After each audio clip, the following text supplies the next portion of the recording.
Bismillahirrahmanirrahim. Berkata Al-Ghazali, menuntut ilmu adalah takwa, menyampai ilmu adalah ibadah, mengulangi ilmu adalah zikir dan mencari ilmu adalah jihad. Bahkan Nabi Muhammad SAW pada setiap pagi sering membaca doa, Allahumma inni as'aluka ilman nafi'an wa rizqan tayyiban wa amala mutaqabbala, yang bermaksud, ya Allah, sesungguhnya aku memohon ilmu yang bermanfaat, rezeki yang baik dan amal yang diterima. Hadis riwayat Ahmad, Ibnu Majah dan Ibnu As-Sunni. Oleh itu, berlumba-lumbalah kamu dalam mencari ilmu.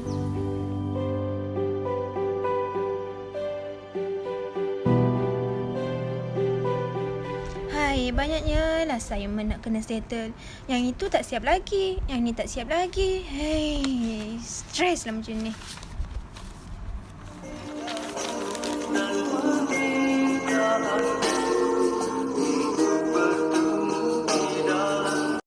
Angah, pelankan sikit lagu tu. Kalau nak baca mixer ni. Along ni. Angan tengah stres ni. Esok nak assignment lagi. Kacau lah.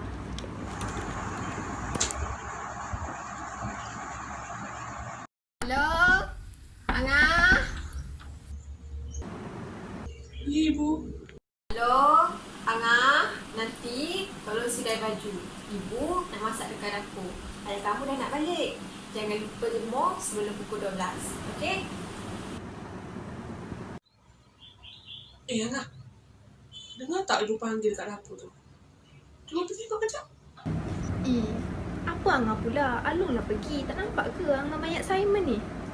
Apa Alok pula? Angah nak pergi kejap kat dapur tu. Alok banyak kerja tau nak buat. Aduh. Alah, Along ni. Angah tengah fokus assignment ni. Esok nak submit. Along lah pergi. Hello, Angah. Dah buat belum kerja yang ibu suruh? Belum. Ya Allah. Hello, Angah. Ibu nak pesan sikit. Ibu tahu menuntut ilmu ni merupakan satu perkara yang penting. Sebab apa? Sebab ilmu ni merupakan cahaya. Cahaya yang akan menerangi kehidupan manusia. Cahaya yang akan menerangi kehidupan Along Angah daripada kegelapan dan kejahilan. Ibu tahu anak-anak ibu stres belajar online. Banyak dugaan, banyak cabaran. Tapi Along dan Angah kena ingat bahawa tanpa ibu, Along dan Angah takkan dapat beza mana yang benar, mana yang batil. Faham kan? Tapi dalam menuntut ilmu juga, ibu ada nak selit sikit. Dalam menuntut ilmu, kita kena ada keberkatan, iaitu keberkatan dari Allah Subhanahu Wa Taala dan juga keberkatan dari ibu bapa, ibu sendiri. Sejauh mana pun Along dan Angah menuntut ilmu, dekat Korea ke, dekat London ke, dekat New Zealand ke, kalau hubungan Along dan Angah dekat ibu kurang, maksudnya tak ada, tak layan ibu, apa yang Along dan Angah dapat? Along rasa Along menuntut ilmu tu secara biasa ataupun luar biasa. Luar biasa kalau kita ada keberkatan dari Allah SWT dan juga ibu bapa. Kalau biasa maknanya kita tak ada keberkatan. Tapi apa pun jadi, ibu nak Along dan Angah ikhlaskan niat kerana Allah Subhanahu Wa Taala. InsyaAllah Allah permudahkan urusan Along dan Angah dalam menuntut ilmu. Faham kan? Jadi tak apa, ibu nak Along dan Angah settle dulu kerja yang sepatutnya. Nanti datang tolong ibu dekat dapur. Okey? Baik, Ibu. Terima kasih, Ibu. Maafkan Angah. Baik ibu. Dah.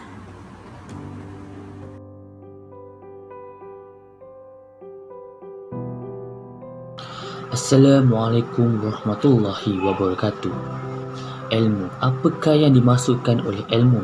Ilmu bermaksud sistem penelitian, cara berfikir yang sistematik dan radikal yang mampu untuk merumuskan jawapan yang etik dan cekap. Perkataan ilmu berasalnya dari kalimah Arab iaitu alimah yang bermaksud mengetahui. kata asalnya ialah al-ilmu yang membawa erti pengetahuan. Dan sebagaimana firman Allah Subhanahu Wa Taala dalam surah Al-Mujadalah ayat yang ke-11, iaitu Bismillahirrahmanirrahim. Yarfa'illahu allazina amanu minkum wallazina utul ilma darajat wallahu bima ta'maluna khabir. Yang bermaksud supaya Allah Subhanahu Wa Taala meninggikan darjat orang-orang yang beriman di antara kamu dan orang-orang yang diberi ilmu pengetahuan agama daripada kalangan kamu dengan beberapa darjat, dan Allah Maha mengetahui apa yang kamu kerjakan. Seterusnya, kelebihan menuntut ilmu ialah yang pertama, orang yang berusaha mencari ilmu sama ada fardu ain maupun fardu kifayah, Allah Subhanahu Wa Taala akan mempermudahkan baginya jalan menuju ke syurga. Yang kedua, orang yang berada di majlis ilmu untuk menuntut ilmu akan sentiasa dinaungi sayap malaikat dan didoakan agar dicucuri rahmat. Yang ketiga, orang yang berada di majlis ilmu untuk tujuan menuntut ilmu nescaya akan didoakan keampunan oleh penghuni langit dan bumi, termasuk ikan yang ada di dalam air. Seterusnya, orang yang mencari dan mempelajari ilmu bermakna ia telah mengambil bahagian yang sangat besar daripada harta yang diwariskan oleh para nabi. Dan yang terakhir, menuntut ilmu adalah suatu ibadah dan dianggap berjihad ke jalan Allah Subhanahu Wa Taala.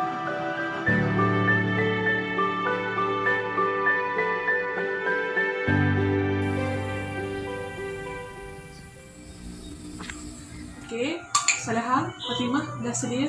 Ustazah, sudah. Sudah Ustazah. Okey, jom kita mula.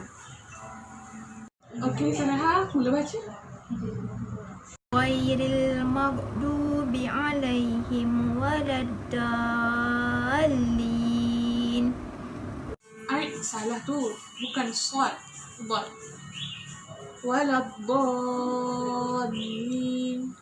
Oh, baik Ustazah. Baca. Ghairil maghdubi alaihim waladdallin. Kena baca betul-betul, nanti tafsiran dia bercanggah. Okey. Fatimah baca. Baik Ustazah.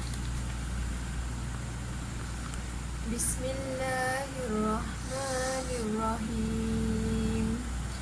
Alif Lam Mim. Baca panjang sikit. 6 harakat dekat situ tu. Bismillahirrahmanirrahim. Alif Lam Mim.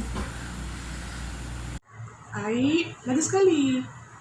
Bismillahirrahmanirrahim.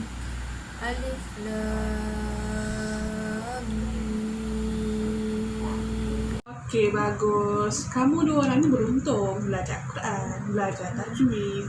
Nabi SAW pun ada bersabda yang bermaksud barang siapa yang menempuh jalan untuk mencari ilmu, maka Allah akan memudahkan baginya jalan menuju ke syurga.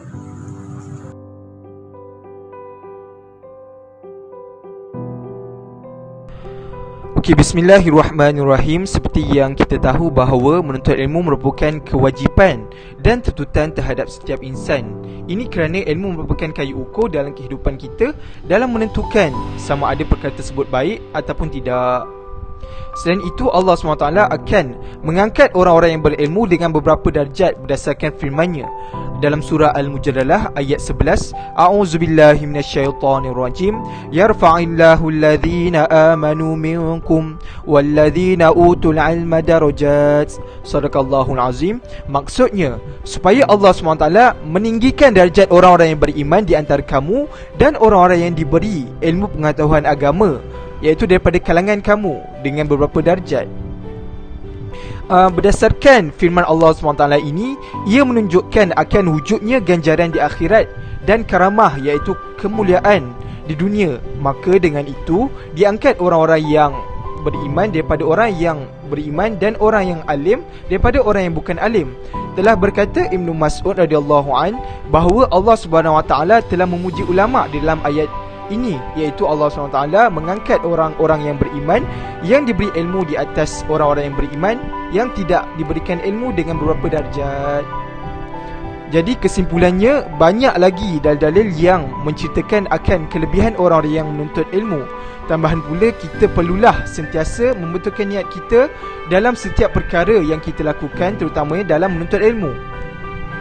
Akhirnya semoga Allah SWT memberi kita ilmu-ilmu yang bermanfaat dan memberikan kita kefahaman dalam ilmu agama ini agar kita dapat sampaikan kepada orang lain dan memberi manfaat kepada orang lain.